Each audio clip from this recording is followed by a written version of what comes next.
Hello and welcome to another Pulse-Fired Gaming video. Today, we're going to take a look at one of my favorite Confederacy of Independent Systems ships, the Captor-Class Heavy Munitions Cruiser, also known as the Trade Federation Heavy Munitions Cruiser. This is one of my favorite ships in Star Wars because it implies logistics. It implies that ships don't have an infinite amount of ammunition to fire at other ships, and that they need ships to be able to refill armament and or like cross-deck armament mid-battle or something like that. So let's read a little bit of Wikipedia lore and then we'll get going. The Captor-Class Heavy Munitions Cruiser, also known as the Trade Federation Heavy Munitions Cruiser, was a type of commercial freighter / warship used by the Trade Federation to transport Bacta to buyers through the galaxy around 44 BBY. They shared similar designs with the LH-3010 capital freighter and the Lucrehulk class LH-3210 freighters, although also used by the Federation, and were at least several hundred meters long. Although built as dedicated warships for the corporation's trade defense arm, they were much smaller and less powerful than the Lucrehulk class, which is not surprising because basically everything is smaller than a Lucrehulk class ship, which the Trade Federation later converted into battleships for their attack on Naboo and used during the Clone Wars. The heavy munitions cruiser had large hangars located at the center of its superstructure where fighter squadrons could launch in a battle in wartime. We could see on the model there's a modeled door right there for the hangar. It was propelled by 3 large thrusters on the rear. Bam! Like many of the Trade Federation ships, a heavy munition cruiser depended heavily on automated systems. So the Trade Federation largely was a couple Nemoidians running around with a whole bunch of droids on their ships. I think this is probably my favorite the CIS ship.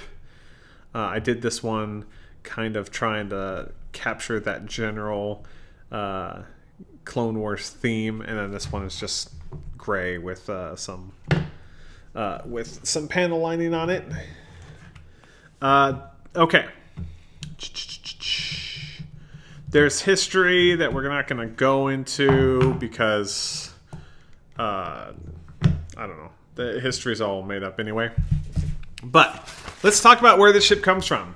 This was the June release for the Slightly Used Spaceship Yards Patreon. It releases. It comes in a couple parts. It comes in a separate Armada keyhole. I believe it comes. The engine section is separate, I believe. Yeah, the engine section is separate. So it comes hollow, so it's easy to print. It saves on resin when you print it. It's not something that we really. You can throw a whole bunch of these on your printer and not have to worry about too much. Not have to worry too much about it using stuff. I don't know if it's still available via Patreon, but I do know that Slightly Used Spaceship Yard does have a Gumroad account or Gumroad shop, which I will link in the comment section down below, along with their Patreon. This ship, I think, serves an important purpose in the CIS. It allows them to have a more realistic Navy, because navies run on their stomachs, just like an army runs. So they need a way to feed both the physical needs of their crew and the armament needs of their fleets. This, I think, among all other ships that are out there, I think the only other ship that I really like the Munificent, and I have a high detailed Munificent that I need to print out for you guys to see. That's available for Thingiverse, or available on Thingiverse for free. But as for the Captor, I believe that's it. If you like this ship, let me know. If not, let me know what other Confederacy of Independent Systems ships you like. And like the video if you like it, and subscribe to see more content.